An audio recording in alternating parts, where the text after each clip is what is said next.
আসসালামু আলাইকুম, আমি মাসারুল ইসলাম শাওন। স্টোরি টেলিং বাই শাওনের আরেকটি নতুন পর্বে আপনাদের সবাইকে আমন্ত্রণ জানাচ্ছি। আমরা খুবই আনন্দের সহিত জানাতে চাই আমাদের চ্যানেলের 1 বছর পূর্তি হলো এই মাসে। আমাদের লিসেনাররা আমাদের সাথে ছিলেন বলেই আমরা এতটুকু পথ এগুতে পেরেছি। আশা করি ভবিষ্যতেও লিসেনাররা আমাদের সাথে থাকবেন, যাতে আমরা আরো বড় একটি পরিবারে পরিণত হতে পারি এবং আপনাদের আরো ভালো ভালো কিছু ঘটনা উপহার দিতে পারি। সবাইকে আবারও ধন্যবাদ। আমরা সরাসরি আজকের ঘটনায় চলে যাচ্ছি। আজকে আমাকে যিনি ঘটনা পাঠিয়েছেন তিনি তার নাম উল্লেখ করতে যাচ্ছেন না, কিন্তু ঘটনার সুবিধার্থে আমরা ধরে নেই তার নাম নীলা। নীলার ঘটনাটা শুরু অনেকটা এরকম ভাবে। 18 কি 19 সালের দিকে নীলা স্কলারশিপ নিয়ে চলে যান অস্ট্রেলিয়াতে। তিনি যখন সেখানে গিয়ে পৌঁছান তখন তিনি জানতে পারেন যে তার যে ইউনিভার্সিটি সেখানেই যে ডরমিটরিয়াম আছে সেখানে তার থাকার ব্যবস্থা আছে। অস্ট্রেলিয়াতে তার পূর্ব পরিচিত কেউই ছিল না। প্রথম তিনি যখন সেখানে গিয়ে পৌঁছান, তার যত কাজকর্ম ছিল সবকিছু শেষ করে তিনি যখন তার রুমে গিয়ে পৌঁছান তখন তিনি চিন্তা করছিলেন যে আমি কিভাবে বাকি কয়েকটা বছর এখানে কাটাবো। কারণ তার পরিচিত কেউই ছিল না, কারোর সাথে তিনি যে মন খুলে কথা বলবেন সেরকমের কোনো ব্যবস্থাই ছিল না। তাছাড়া সেখানে অন্যান্য যেসব ছাত্রছাত্রীরা ছিল তারা কেউই বাংলাদেশি ছিল না, সবাই বিভিন্ন দেশের ছিল। প্রথম নীলার সেখানে দম বন্ধ হয়ে আসতো। সে মাঝে মাঝেই চিন্তা করতো যে সে থাকবে না, সে চলে যাবে। তারপরও সে তার নিজের মনকে বোঝায় যে এত কষ্ট করে যেহেতু সে অস্ট্রেলিয়ায় এসেছে, সেক্ষেত্রে এখন এখান থেকে চলে যাওয়াটা বোকামি। তাই সে তার মন শক্ত করে সেখানেই থাকা শুরু করে। নীলার ক্লাস শেষ হবার পর তার আসলে সেরকম কিছুই করার ছিল না, তাই সময়টা তার কাটতেই চাইতো না। নীলার একটা অভ্যাস ছিল, সেটা হচ্ছে বই পড়ার। সে বই পড়তে খুব পছন্দ করত। তার ইউনিভার্সিটিতে যে লাইব্রেরি ছিল সেখানে যে বইপত্র পাওয়া যেত সেটা সবই ছিল তার পড়ালেখা রিলেটেড বা আশেপাশের যেসব সাবজেক্ট চলতো বা পড়ানো হতো সেগুলো রিলেটেড। সেই বইগুলো পড়তে সে অতটা আগ্রহ ফিল করতো না। সে বিভিন্ন উপন্যাস, হিস্টোরি, এইসব বিষয় সম্পর্কে খুবই আগ্রহী ছিল। তাই একদিন সে যখন একটা মার্কেট থেকে বাজার করে তার ডরমেটরিয়ামে ফিরে আসছিল তখন সে দেখতে পায় সেখানে একটা লাইব্রেরি, একটু পুরোনো ধরনের লাইব্রেরি। সে সেই লাইব্রেরিতে ঢোকার পর সে দেখতে পায় সেখানে বিভিন্ন ধরনের বইয়ের কালেকশন। সে খুব খুশি হয়ে যায়, কারণ সে চিন্তা করে যে সে এখন এই লাইব্রেরিতে এসে সে তার পছন্দ মতো সাবজেক্ট নিয়ে পড়তে পারবে।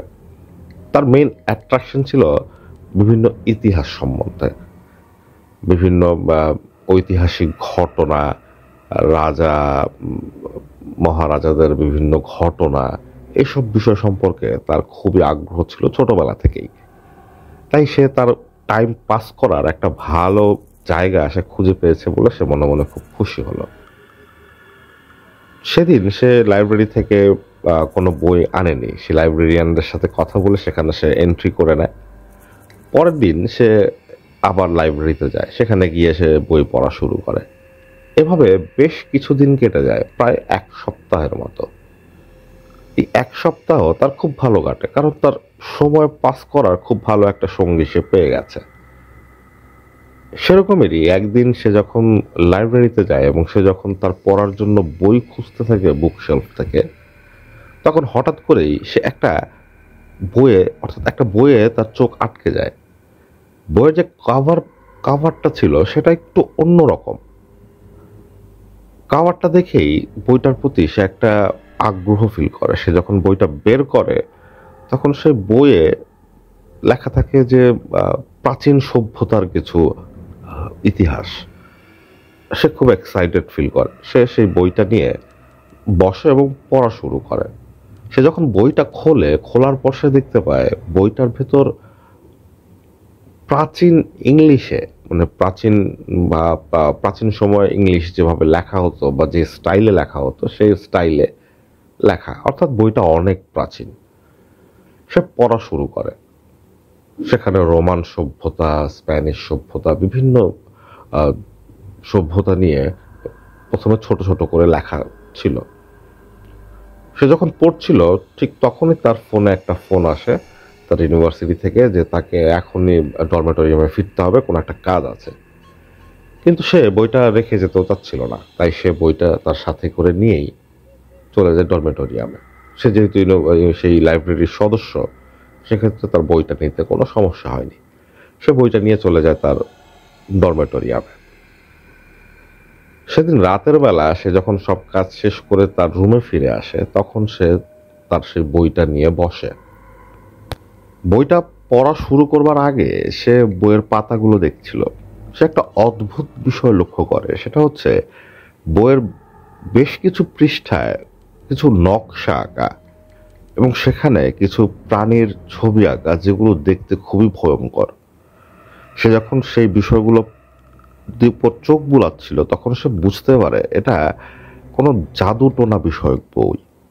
সেই বইয়ে বিশদভাবে বর্ণনা করা আছে কিভাবে বিভিন্ন সম্প্রদায় জাদু টোনা করত এবং সেই জাদু বা সেই প্রসেসগুলো কীরকম সেগুলোর বিভিন্ন বর্ণনা আছে। সে খুব আগ্রহ ফিল করে। সে যখন পড়ছিল হঠাৎ করেই তার মাথা ভার হয়ে যায়, তার চোখ জ্বলতে থাকে, হঠাৎ তার গলা শুকিয়ে আসে। সে এক গ্লাস পানি খেয়ে যখন আবার বইটা নেয়, বইটা নিয়ে বসে, তখন সে দেখতে পায় যে তার প্রচণ্ড মাথা ব্যথা করছে। তাই সেদিনের মতো সে বইটা বন্ধ করে শুয়ে পড়ে। সে যখন ঘুমাচ্ছিল হঠাৎ করেই সে ঘুমের মধ্যে শুনতে পায় কেউ একজন তার কানের সামনে এক অচেনা ভাষায় কিছু একটা কথা বলছে, ফিস ফিস করে। সে হঠাৎ করেই লাফ দিয়ে ঘুম থেকে উঠে যায়। সে কাউকেই দেখতে পায় না। এটা বলে রাখা ভালো, নীলার রুমে আরেকজন ছিল, তারা দুইজনে মিলেই থাকতো তাদের রুমটাতে। সেও একজন স্টুডেন্ট। সে তার পাশের বেডে শুয়ে থাকে, সে স্টুডেন্টের দিকে তাকায়। সে দেখে যে সে গভীর ঘুমে আচ্ছন্ন। নীলা বুঝতে পারে না যে সে আসলে কি শুনলো। সে ধরে নেয় যে পুরো ব্যাপারটাই তার মনের ভুল। সে আবার চোখ বন্ধ করে শুয়ে পড়ে। ঘুমের মধ্যে সে হঠাৎ স্বপ্ন দেখা শুরু করে। স্বপ্নে সে দেখে সে একটা প্রাচীন রাজবাড়ির ভেতর দাঁড়িয়ে আছে, যার চারপাশের সবকিছুই ধ্বংসপ্রাপ্ত হয়ে আছে, কিন্তু ঠিক তার সামনে একটা পাথরের সিংহাসন। এবং সে দেখতে পায় চারপাশ থেকে একটা গম গম আওয়াজ আসছে, মনে হচ্ছে একসাথে অনেকে কোনো একটা মন্ত্র করছে এবং ঠিক এই মুহূর্তে কিছু একটা ঘটবে, কোনো কিছু খারাপ ঘটবে, এরকম তার মনে হচ্ছিল। স্বপ্নের ভেতর তার মনে হচ্ছিল এখনই কোনো খারাপ কিছু এখানে চলে আসবে। তার হৃদস্পন্দন দ্রুত হতে থাকে। এক পর্যায়ে তার ঘুম ভেঙে যায়। ঘুম ভাঙার পর সে বুঝতে পারে তার হৃদস্পন্দন এখনো খুব দ্রুত। সে নিজেকে স্বাভাবিক করে, সে উঠে এক গ্লাস পানি খায়, এরপর আবার সে বিছানায় শোয়। কিন্তু এরপর আর সে ঘুমাতে পারে না। পরদিন সকালবেলা সে যথারীতি ক্লাস করে, অন্যান্য যেসব কাজকর্ম তার ছিল সেগুলো সে শেষ করে সে আবার চলে আসে তার ডরমেটোরিয়ামে। আজকে সে আর লাইব্রেরিতে যায়নি, কারণ তার কাছে সেই বইটা আছে। আগে সেই বইটা সে শেষ করবে। এরপরে রাত 8টা, সাড়ে 8টার দিকে সে বইটা নিয়ে বসে।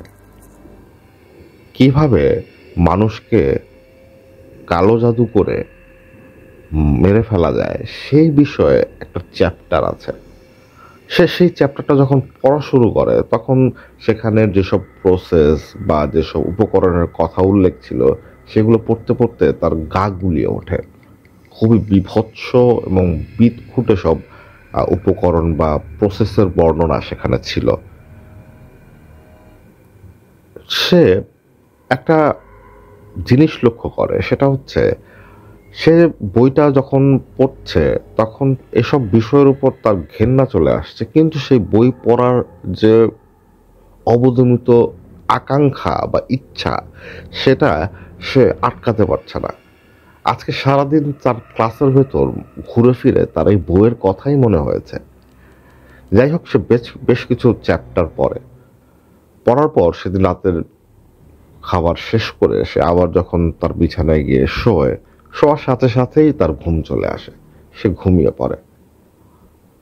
হঠাৎ প্রচন্ড একটা দমকা বাতাস নীলার শরীরের উপর দিয়ে পাস হয়, যাতে তার ঘুম ভেঙে যায়। ঘুম ভাঙার পর নীলা চিন্তা করতে থাকে যে আচ্ছা, বাতাসটা কোত্থেকে আসলো। তার রুমের দরজা জানালা সব কিছু বন্ধ, এবং পাশের বেডে তার রুমমেট ঘুমাচ্ছে।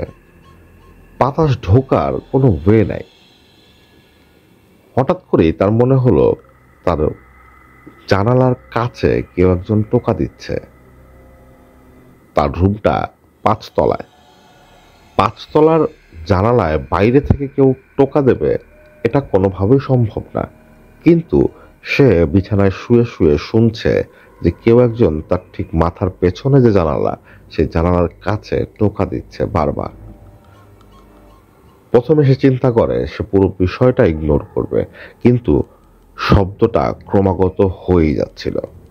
তাই সে চিন্তা করে সে উঠে ব্যাপারটা দেখবে। নীলা তার বিছানা থেকে উঠে যখন সেই জানালার কাছে যায় এবং পর্দাটা সরায়, সে সেখানে কিছুই দেখতে পায় না। এবং সে সেখানে অনেকক্ষণ দাঁড়িয়ে থাকে যে এতক্ষণ শব্দটা হচ্ছিল, এখন শব্দটা কোথায়। কিন্তু সে কোনো শব্দ শুনতে পাচ্ছে না। কিন্তু হঠাৎ করেই তার চোখ চলে যায় ঠিক তাদের সেই বিল্ডিং এর সাথে থাকা মাঠটার দিকে।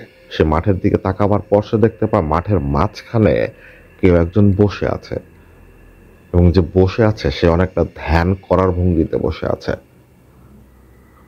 নীলা অনেকক্ষণ যাবৎ সেই লোকটার দিকে তাকিয়েছিল, কারণ এত রাতে এখানে কারো থাকার কথা না, আর এটা খুবই রেস্ট্রিক্টেড এরিয়া।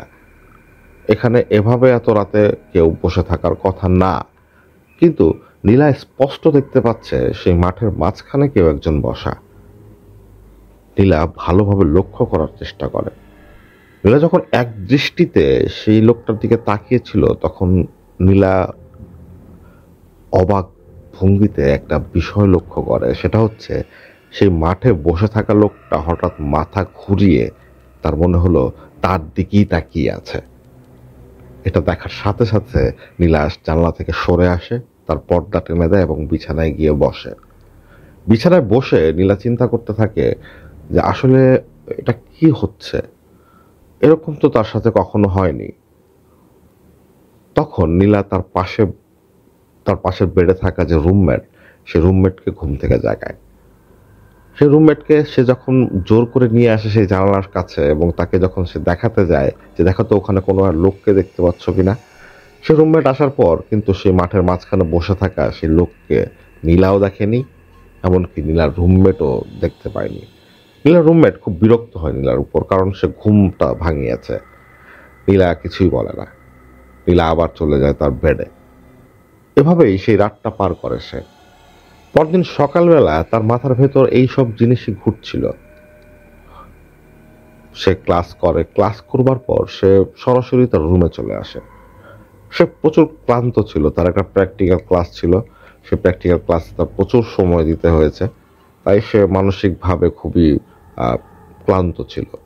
সে রুমে এসে বসার পর সে চিন্তা করে যে সে এখন কিছুটা ঘুমিয়ে নেবে, তারপর রাতে উঠে সে পড়াশোনা করবে। আজকে সে সেই বইটা আর পড়বে না। যেই কথা সেই কাজ, সে ঘুমিয়ে যায়। ঘুম থেকে সে যখন উঠে তখন রাত 9টার মতো বাজে। সে তার ইউনিভার্সিটির যে ক্যান্টিন, সেখানে যায়। সেখানে গিয়ে নাস্তা করে বা খাবার দাবার খাওয়ার পর সে তার রুমে ফিরে আসে। বাট রুমে যখন সে ফিরে আসছিল, ঠিক তার রুমে ঢোকার আগ মুহূর্তে সে একটা বাজে গন্ধ পেতে থাকে।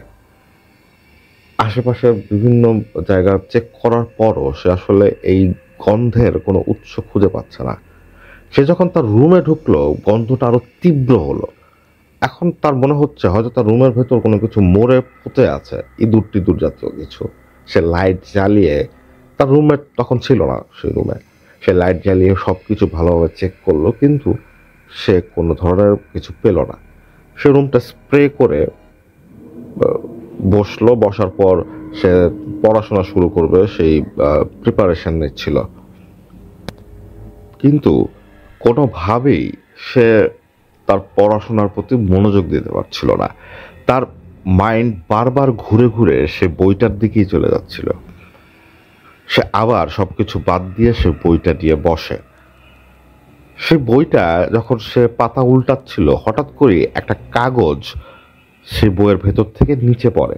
সে কাগজটা যখন ওঠাবার পর সে একটা অদ্ভুত বিষয় লক্ষ্য করে। সেটা হচ্ছে সেই কাগজটাতে লাল রং দিয়ে কিছু অদ্ভুত জন্তু জানোয়ারের ছবি আঁকা এবং বিভিন্ন লেখা আছে, কিন্তু সেই লেখাগুলো অন্য কোনো ভাষার, যেটা নীলা জানে না। এবং নীলা অনেকক্ষণ যাবৎ সেই কাগজটার দিকে তাকিয়েছিল এবং তার হঠাৎ মনে হয় কাগজের যে লেখাগুলো সেগুলো কোনো কলম দিয়ে লেখা হয়নি বা কলমের কালি দিয়ে লেখা হয়নি, এটা লেখা হয়েছে হয়তো রক্ত দিয়ে। তার কাছে এরকমই মনে হলো। সে ভয়ে কাগজটা আবার বইয়ের ভেতর ঢুকিয়ে বইটা রেখে দেয়। ঠিক তখনই সে একটা বিকট হাসির শব্দ শোনে। যে হাসির শব্দ শোনার পর নীলার প্রত্যেকটা লোম দাঁড়িয়ে যায়। তার রক্তে একটা ভয়ের শিহরণ ঢেউ খেলে ওঠে। প্রথম কয়েকটা সেকেন্ড নীলা নিস্তব্ধ হয়েছিল। তার পেছনে ফিরে তাকাবার সাহস হয়নি যে কে এরকমের বিদঘুটে হাসি দিল। এক পর্যায়ে যখন হাসিটা বন্ধ হয় এবং কিছুক্ষণ সময় পাস হয়, তখন নীলা পেছনে ঘুরে তাকিয়ে দেখে সেখানে কেউ নেই। নীলা প্রচন্ড ভয় পেয়ে যায়। তখন সে বুঝতে পারে যে আসলে এই বইটার সাথেই কি কোনো সমস্যা, কারণ এই বইটাই রুমে আসার পর থেকেই তার সাথে বিভিন্ন ধরনের সমস্যা হচ্ছে বা সে বিভিন্ন অদ্ভুত জিনিস লক্ষ্য করছে। তাই নীলা সিদ্ধান্ত নেয় যে আগামীকাল সে বইটা লাইব্রেরিতে ফেরত দিয়ে আসবে। সেদিন রাতের বেলা সে বইটা কোনোভাবে সরিয়ে রেখে তার পড়াশোনায় মনোযোগ দেওয়ার চেষ্টা করে। আধা ঘন্টা 1.5 ঘন্টা সে স্টাডি করার চেষ্টা করে, কিন্তু তার মন কোনোভাবেই বসছিল না পড়ালেখায়। তাই সবকিছু ছেড়ে ছুড়ে দিয়ে সে আবার শুয়ে পড়ে। তার রুমমেট আজকে আসবে না সে জানে, তাই সে দরজা ভালোভাবে লাগিয়ে যখন ঘুমাবার প্রস্তুতি নিচ্ছিল, তখন তার মনের ভেতর বিভিন্ন জিনিস নিয়ে খেলা চলছিল। একে তো সে এখানে একাকিত্ব বোধটা তাকে কুরে কুরে খাচ্ছে, তার উপর এই ধরনের সমস্যা। যাই হোক, এক পর্যায়ে বিভিন্ন জিনিস চিন্তা করতে করতে সে ঘুমিয়ে পড়ে। ঘুমের ভেতর সে একটা অদ্ভুত স্বপ্ন দেখে। স্বপ্নে সে দেখে সে একটা ছাদে শুয়ে আছে এবং সে যখন উঠে বসে সে দেখতে পায় তার চারপাশে লাল রঙের একটা বৃত্ত আঁকা, অর্থাৎ একটা লাল রঙের বৃত্তের মাঝখানে সে শুয়ে আছে। সে বুঝতে পারে না যে আসলে আমি এখানে কোত্থেকে আসলাম। হঠাৎ সে দেখতে পায় সেখানে কিছু অদ্ভুত দর্শন জীব এসে উপস্থিত হলো, যেগুলোর মুখ থেকে ক্রমাগত লালা ছড়ছে। সেগুলো দেখতে মানুষের মতো কিছুটা, অর্থাৎ মানুষের মতো হাত পা আছে, কিন্তু তার মাথার যে অংশটুকু সেগুলো কিছু হিংস্র প্রাণীর। প্রাণীগুলো কি সেগুলো নীলা চেনে না। সে প্রাণীগুলো নীলাকে ঘিরে নাচতে থাকে এবং তার দিকে ভয়ঙ্কর সব অঙ্গভঙ্গি করতে থাকে। এবং সে দেখতে পায় হঠাৎ করেই একটা প্রাণী তাকে শেখায় সেই বৃত্তর ভেতর থেকে এক টানে বের করে ফেলল এবং চারজন, অর্থাৎ সেই চারটা প্রাণী তার 2 হাত 2 পা ধরে সমানে টানতে থাকে। নীলার মনে হতে থাকে যে তার হাত পা টেনে ছিঁড়ে ফেলবে এই হিংস্র জন্তুগুলো। ঠিক তখনই তার ঘুম ভাঙে। ঘুম ভাঙার পর নীলাল দেখে সে তার বেডে নেই। তার বেশ কিছু সময় লাগে বুঝতে আসলে সে কোথায়, এবং সে যখন বোঝে সে কোথায়, তখন আতঙ্কে তার শির দ্বারা দিয়ে একটা ঠান্ডা স্রোত বয়ে যায়। নীলা দেখতে পায় সে তার সেই ডরমেটোরিয়ামের ছাদে, 8 তলার ছাদে সে শুয়ে আছে। সে তো তার রুমে ছিল, সে কিভাবে এই ডরমেটোরিয়ামের ছাদে চলে আসলো? নীলা কিছুই বুঝতে পারে না। সে দ্রুত যখন সেই ছাদের দরজার দিকে এগোয় এবং দরজা খুলে যখন সে নিচে নামতে চায়, তখন সে দেখতে পায় ডরমেটোরিয়ামের ছাদের সেই দরজা বাইরে থেকে বন্ধ। নীলার মাথায় কোনো কিছুই কাজ করছিল না। প্রথমে যেটা তার মনে হয় সেটা হচ্ছে হয়তো কেউ ঘুমের মধ্যে তাকে ধরে এই জায়গায় নিয়ে এসেছে এবং এরপর বাইরে থেকে তালা বন্ধ করে চলে গেছে। কিন্তু নীলা বুঝতে পারে না যে এত তো ঘুম তার হওয়ার কথা না। তার ঘুম খুবই পাতলা, ছোটখাটো কিছু শব্দে বা কোনো স্পর্শে তার ঘুম ভেঙে যায়। কিন্তু কেউ একজন বা কেউ তাকে এভাবে টেনে তার রুম থেকে, 5 তলার রুম থেকে 8 তলার উপরে ছাদে নিয়ে আসবে, সে কিছুই টের পাবে না, এটা কোনোভাবেই হওয়া সম্ভব না। কিন্তু এটা যে হয়েছে এটা তো সত্য। তখন প্রায় ভোর হয়ে গেছে, ভোরের আলো ফুটলো। এরপর নীলা ছাদের বিভিন্ন জায়গা থেকে সাহায্য পাওয়ার জন্য বিভিন্ন লোকজন খুঁজছিল যে কাউকে দেখতে পায় কিনা। হঠাৎ করে সে দেখতে পায় যে সে একজন ক্লিনার বাইরে দিয়ে যাচ্ছে, অর্থাৎ নিচ থেকে যাচ্ছে। তখন নীলা চিৎকার করতে থাকে, সে চিৎকারও পৌঁছাচ্ছিল না সেই ক্লিনারের কাছে। সে তার প্রাণপণ, অর্থাৎ যতটুকু শক্তি তার শরীরে ছিল সেটা দিয়ে সে যখন চিৎকার করে, তখন সে ক্লিনারটা উপরে তাকায় এবং তাকাবার পর নীলা ইশারায় বোঝায় তাকে এখান থেকে উদ্ধার করতে। পরে ক্লিনার যেসব কর্তৃপক্ষ ছিল তাদের সাথে কথা বলে যখন ছাদে যায়, ছাদে যাওয়ার পর ছাদের লোকজন যখন দরজা খুলে নীলাকে উদ্ধার করে, যখন তারা জিজ্ঞেস করে নীলাকে যে সে কিভাবে এখানে আসলো, নীলা বলে তার কোনো ধরনের আইডিয়া নেই। তো সেই বিল্ডিং এর দায়িত্বে যে গার্ড ছিল, সেই গার্ড নীলাকে বিভিন্নভাবে জেরা করতে থাকে যে সে কেন এখানে আসলো। তখন নীলা সেই গার্ডকে বোঝায় যে আমি যদি এখানে কোনো খারাপ কাজের উদ্দেশ্যে আসতাম বা লুকিয়ে আসতাম, তাহলে আমি তো লুকিয়ে চলেই যেতাম, কিন্তু এখানে তো আমাকে কেউ পেছন থেকে বন্ধ করে দিয়ে চলে যায়। তখন সেই গার্ড বলে যে এটা হয়তো তোমার সঙ্গী সাথী যারা আছে তারা তোমাকে বিপদে ফেলাবার জন্য এই কাজটা করেছে। এরপরও এভাবে বিভিন্ন ধরনের কথাবার্তা নীলা সেই গার্ডের সাথে বলতে থাকে এবং এক পর্যায়ে গার্ড কোন একটা কারণে বুঝতে পারে যে হয়তো এখানে কোনো সমস্যা আছে, তাই সেই বিষয়টা নিয়ে খাটায় না। আর না খাটাবার আরেকটা কারণ হচ্ছে এখানে হয়তো সে গার্ডের চাকরিও চলে যেতে পারে, তাই সে এই বিষয় নিয়ে আর কথা বলে না এবং নীলাকে ওই বিষয় নিয়ে কারোর সাথে কিছু বলতে বারণ করে দেয়। নীলা চলে আসে তার রুমে। সেদিন সে ক্লাসে যায় না, তার শরীর প্রচণ্ড খারাপ। সে বাসায় ফোন করে কাউকে যে এসব কথা বলবে সেটাও সে বলতে পারছে না, কারণ বাসায় যদি সে কাউকে এইসব বিষয়ে জানায় বাসার সবাই খুব টেনশন করবে, বিশেষ করে তার মা। তাই নীলা সিদ্ধান্ত নেয় যে আজকেই সেই বইটা লাইব্রেরিতে গিয়ে ফেরত দিয়ে আসবে। নীলা সেই বইটা নিয়ে লাইব্রেরিতে যায়।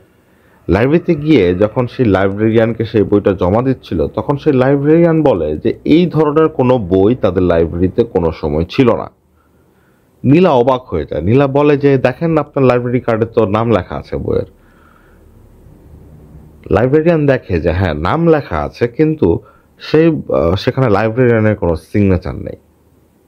নীলাকে যখন লাইব্রেরিয়ান জিজ্ঞেস করে আমি যদি তোমাকে এই বই ইস্যু করেই দিতাম তাহলে তো আমার সিগনেচার থাকতো, তখন নীলা বলে যে আপনি তো সিগনেচার দিয়েছিলেন, কিন্তু এখন তো আমিও দেখছি না সিগনেচার। তখন লাইব্রেরিয়ান বলে যে এই বইটা আমাদের না, এটা হয়তো অন্য কোনো কিছু, এটা হয়তো কোনো মিসআন্ডারস্ট্যান্ডিং হয়েছে। কিন্তু নীলা জানে যে সে কি করেছে বা তার সাথে কি ঘটছে। নীলা আর এই বিষয় নিয়ে কোনো কথা বলে না। নীলা লাইব্রেরিতে অন্য একটা বই নিয়ে পড়তে থাকে। নীলার চিন্তা ভাবনা ছিল এই বইটা সে যেখান থেকে নিয়েছে ঠিক সেখানে সে চুপে চাপে রেখে চলে যাবে। যেই কথা সেই কাজ। নীলা সেই বইটা যেখান থেকে নিয়েছিল ঠিক সেখানেই বইটা রেখে দেয়।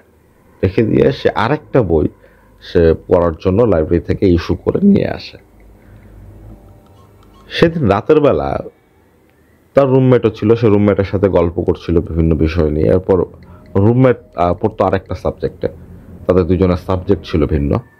তো রুমমেটের গ্রুপ স্টাডি করার জন্য এক জায়গায় যাওয়ার কথা, তো সে বের হয়ে যায় এবং নীলাও তার বই নিয়ে বসে পড়ে। সে যখন পড়ছিল হঠাৎ করেই একটা খুটখুট শব্দ আসছিল তার বুক সেলফ থেকে। সে চিন্তা করে এটা কি ইঁদুর, সে তো এখানে কোনো ইঁদুর দেখেনি কোনো সময়, খুটখাট শব্দ হলো কেন? সে কান খাড়া করে শোনার চেষ্টা করে কিসের শব্দ। আবার সে বুঝতে পারে যে মনে হচ্ছে বিশাল বলতে বিড়াল সাইজের কোনো জন্তুর নড়াচড়া করলে যেরকমের শব্দ হওয়ার কথা ঠিক সেরকমের শব্দ হচ্ছে, ইঁদুরের শব্দ এটা না। সে যখন উঠে বুক সেলফের কাছে যায়, যাওয়ার পর সে যখন উকি ঝুঁকি মারতে থাকে জিনিসটা দেখার জন্য বা খোঁজার জন্য, তখন সে অবাক হয়ে লক্ষ্য করে তার বুক সেলফের ঠিক উপরে সেই বইটা, যে বইটাকে সে আজকে লাইব্রেরিতে রেখে এসেছিল। এই বইটা এভাবে কিভাবে এখানে আসলো? নীলার মাথা কাজ করছিল না। বইটা দেখার পর একটা অজানা আতঙ্কে সে সেখানে জমে গিয়েছিল। বইটা নিজে নিজেই ফেরত আসলো। কি হচ্ছে তার সাথে? নীলার মাথা কাজ করে না। নীলা কাউকে যে এই বিষয় নিয়ে বলবে সে ধরনের সাহসও তার ছিল না, বা সেরকম ক্লোজও কেউ ছিল না। সে বাসায় যে কাউকে ফোন করে বলবে সেটার উপায় ছিল না।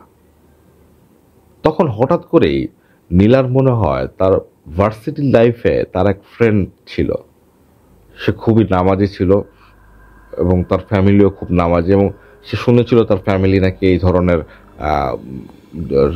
এই রিলেটেড কাজগুলো করতো, অর্থাৎ যেই মেয়ের সাথে সে পড়তো সেই মেয়ের বাবা। এখন সে চিন্তা করে আমি কি তাকে কোনোভাবে খুঁজে বের করব, কারণ সেই মেয়ের কোনো কন্ট্যাক্ট নাম্বার তার কাছে ছিল না, ডিটেলস ছিল না। নীলা চিন্তা করে যে আমাকে তো এই সমস্যা থেকে বের হতেই হবে, কারণ এটা এখন কোনো সাধারণ সমস্যা না, এটা অবশ্যই কোনো প্যারানর্মাল ঘটনা। নীলা বইটাকে একটা কাপড়ে মুড়ে বিছানার নিচে রেখে দেয়।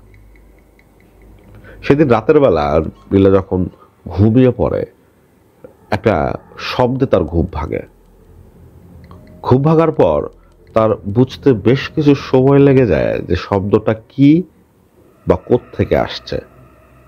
শব্দটা ছিল তার দরজা থেকে, অর্থাৎ শব্দটা আসছিল তার দরজা থেকে। মনে হচ্ছে বাইরে কেউ নখ দিয়ে তার দরজায় আঁচড় কাটছে। নীলা অবাক হয়ে যায় যে এই ধরনের শব্দ কেন হচ্ছে, বা এটা কি অদ্ভুত শব্দ। তার রুমমেট তার সাথে ছিল না, রুমমেট সেই দিনও রাতে বাসায় বা তার রুমে ফেরেনি। নীলা সিদ্ধান্ত নেয় সে দরজা খুলে দেখবে। সে যখন তার দরজার যে লুকিং গ্লাস সেটা দিয়ে তাকায়, সে বাইরে কাউকেই দেখতে পায় না, কিন্তু শব্দটা ক্রমাগত হচ্ছেই। নীলা দরজা খোলার পর সে কাউকেই দেখতে পায় না, কিন্তু সে একটা বাতাস তার গায়ের উপর যে এসে পড়ে এটা সে স্পষ্ট বুঝতে পারে। কিন্তু বাইরে সেরকম কোনো বাতাস ছিল না। তার কাছে মনে হচ্ছিল একটা জমাট বাঁধা বাতাস তার দরজার সামনে জমা হয়েছিল। সে দরজাটা খোলার সাথে সাথেই সেই জমাট বাঁধা বাতাস তার রুমের ভেতর প্রবেশ করলো। নীলা দরজা লাগিয়ে দেওয়ার পর সে যখন ভিতরে এসে বসে, তখন হঠাৎ করে সে দেখে যে তার রুমের টেম্পারেচার বেড়ে গেছে। অস্বাভাবিক গরম লাগছে তার। নীলা ওয়াশরুমে যায়, ফ্রেশ হয়ে আবার এসে যখন তার খাটে এসে বসে, ঠিক তখনই কিছু একটা তাকে তার পেছন দিক থেকে মুখ চেপে ধরে। নীলা প্রাণপণে চিৎকার করার চেষ্টা করে, কিন্তু যে জিনিসটা তাকে তার মুখ চেপে ধরেছে তার এতই শক্তি যে সে কোনোভাবে নড়াচড়া করতে পারল না। সে দেখতে পায় একটা লোমশ হাত তার মুখের উপর, এবং আরেকটা হাত ঠিক তার বুকের উপর দিয়ে তার দুই হাত চেপে ধরে রেখেছে, এবং সে এত জোরে চেপে ধরে রেখেছে যে তার মনে হচ্ছে সে আজকেই এই মুহূর্তেই মারা যাবে। এই নির্মম পশুটা যেটা তার পেছনে তাকে এভাবে আটকে রেখেছে, সে তাকে মারার জন্যই তাকে ধরেছে বা তাকে এখনই মেরে ফেলবে।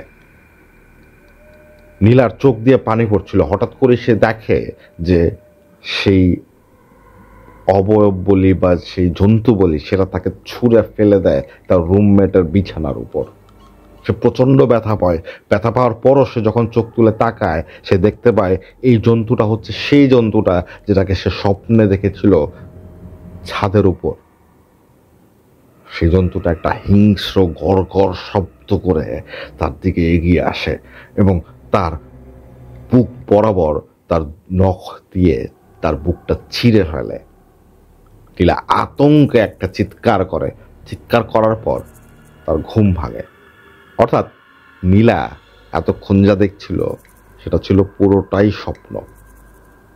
তার চিৎকারে তার রুমমেট জেগে যায়। তার রুমমেট যখন তার কাছে আসে এবং তাকে জিজ্ঞেস করে যে কি হয়েছে, কি হয়েছে, তুমি এভাবে চিৎকার করছো কেন, তখন সে তার রুমমেটকে বলে যে আমি বেশ কিছুদিন যাবৎ ভয় পাচ্ছি,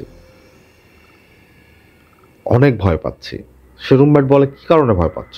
তখন সে তার রুমমেটকে সব ঘটনা খুলে বলে এবং সে সেই বইটাও তাকে দেখায়। তার রুমমেট আসলে নাস্তিক ছিল, সে এসব কোনো কিছুই বিশ্বাস করতো না, কিন্তু সে নীলার অবস্থা দেখে ব্যাপারটা বুঝতে পারে যে হয়তো এটা খুবই গুরুত্বপূর্ণ কিছু বা ভয়াবহ কিছু, কারণ এই মেয়েটা এত ভয় পাওয়ার কথা না।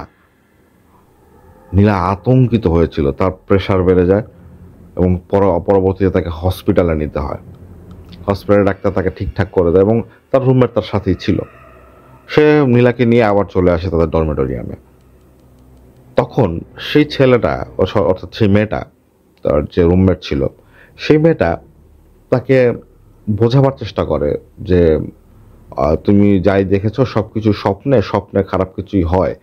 কিন্তু সে কিন্তু ব্যাখ্যা দিতে পারলো না যে এই বইটা নীলা লাইব্রেরিতে রেখে এসেছে, সেই বইটা কিভাবে এখানে ফেরত আসলো। তখন সেই রুমমেট তাকে যেটা বললো, অর্থাৎ সেই মেয়ে তাকে যেটা বললো সেটা হচ্ছে তুমি এটা নিয়ে এসেছো আনমনে, তোমার খেয়াল নেই। নীলা তার রুমমেটের কথা শোনার পর বিশ্বাস করতে পারে না, কারণ সে তার নিজেকে চেনে, নিজেকে সে জানে তার এত বড় ভুল হবার কথা না, কারণ সে লাইব্রেরিতে গিয়েছেই এই বইটা ফেরত দেওয়ার জন্য, আর কিছু না। সেদিন তার রুমমেট তাকে কোনোভাবে শান্ত করে। পরদিন সকালবেলা তারা যে যার মতো ক্লাসে চলে যায়। ক্লাস শেষ করে দুপুরের দিকে নীলা যখন ফেরত আসে তখনও সে বইটা সেখানে ছিল। বিকেলের দিকে তার রুমমেটও আসে। রুমমেট আসার পর সে তার রুমমেটকে এই বিষয়ে বলে যে বইটা কি করা যায়। তখন তার রুমমেট বলে বইটা তুমি কোথাও ফেলে দাও। তখন নীলা বলে ফেলে দেওয়ার পর সেই বই যদি আবার চলে আসে। যেটা শুনে তার রুমমেট কিছুক্ষণ হাসে। হাসার পরও সে যখন দেখে নীলা খুব সিরিয়াস, সে এই বিষয় নিয়ে আর কোনো কথা বলে না। তখন সে তাকে বলে যে তুমি আরেকটা কাজ করতে পারো, তুমি বইটা পুড়িয়ে দিতে পারো, পুড়িয়ে ফেলো।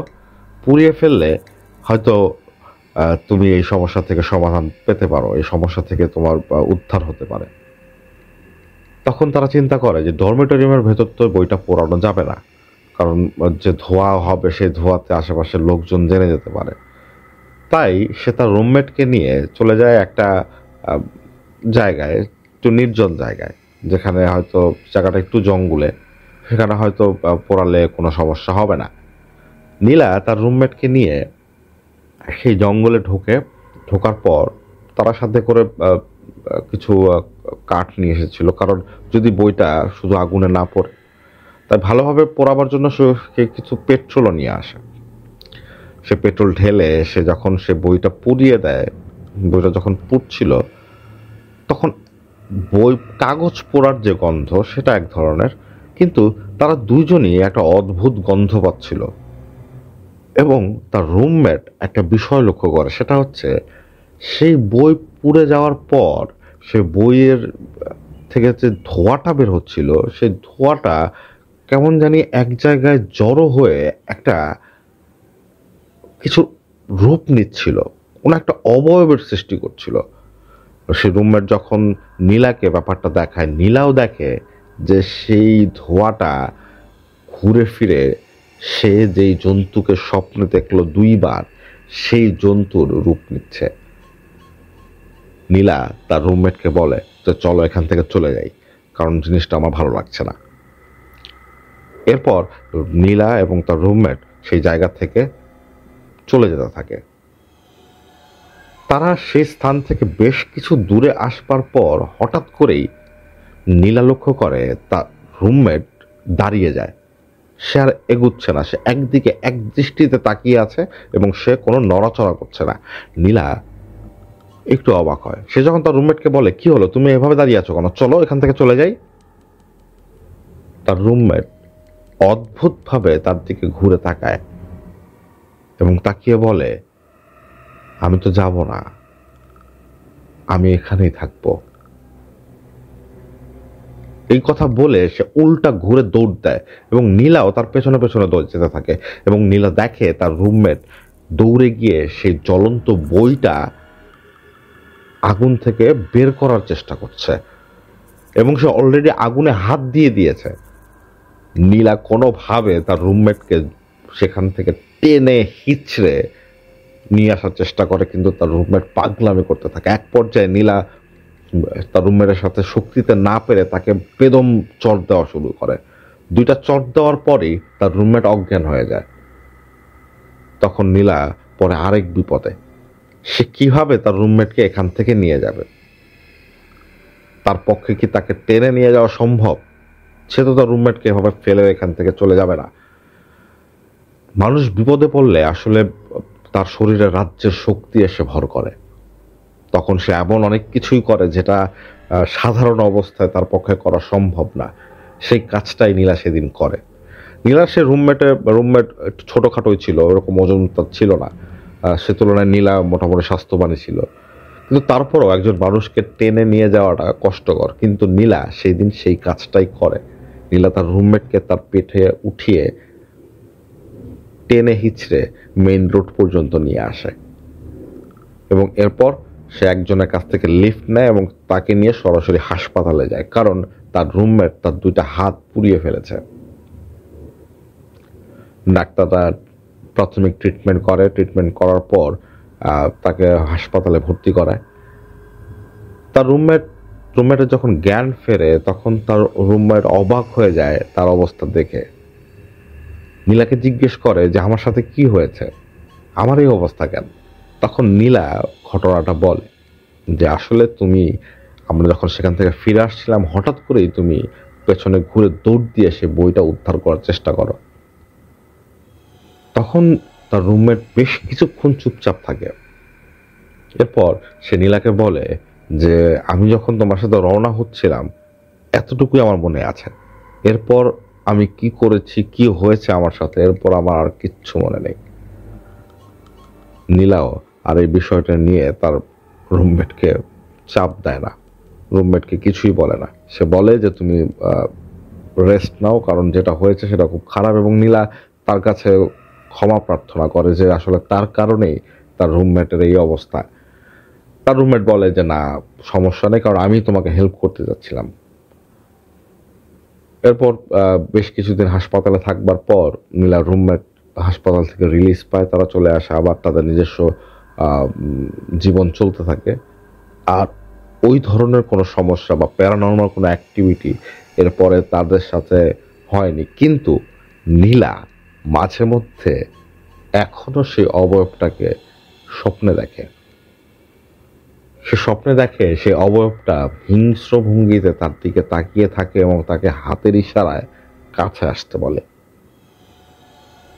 এতটুকুই সে দেখে, এর বেশি কিছু তার সাথে এখন আর ঘটে না। অস্ট্রেলিয়াতে নীলা এখনো আছেন, তিনি সেখানেই বসবাস করছেন এবং তিনি যে লাইব্রেরি থেকে বইটা ইস্যু করেছিলেন বা বইটা নিয়ে এসেছিলেন সেই লাইব্রেরিতে তিনি আর কখনো সেখানে যাননি। নীলা বর্তমানে জব করছেন সেখানে তার স্বামী হাজব্যান্ড আছেন, তার একটা সন্তান আছে। আশা করি তাদের জীবনযাত্রা সুখকর হোক। এটাই ছিল আজকে আমাদের ঘটনা। আশা করি আজকের এই ঘটনাটি আপনাদের ভালো লাগবে।